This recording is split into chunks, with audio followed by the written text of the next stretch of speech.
Josh, I think the big question on everybody's mind is, kind of what version of Fedor Emelianenko are we going to see in the main event? Let me get your take, man. What are you expecting to see out of Fedor in this headliner? I'm expecting to see somebody with something to prove. He kind of, a lot of critics right now about his last performance, his last fight. I think right now his fight here in Strikeforce, back when he was here last time, he had a couple good ones, he had a couple not so good ones. So I think right now what he's trying to do is he's trying to come back and set the record straight. You still view him as the greatest of all time?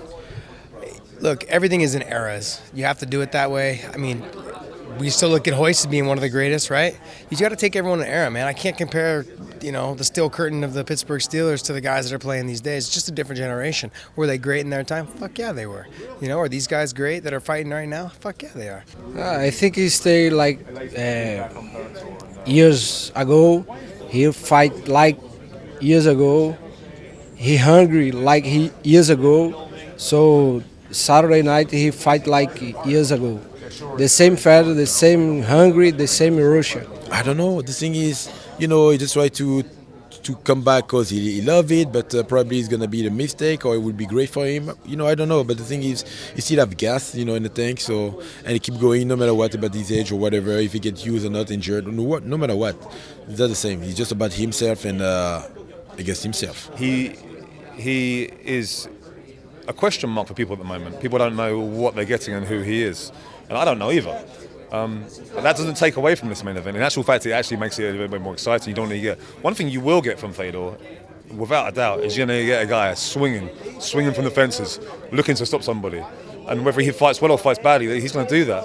And that in itself, it just makes for an interesting style matchup. And him and Matt actually match up very interestingly in how they are, because Fedor will land on Matt. But Matt will still be there for a while he's got a good chin, and he'll be having his own plans. And he's awkward. He's a big southpaw.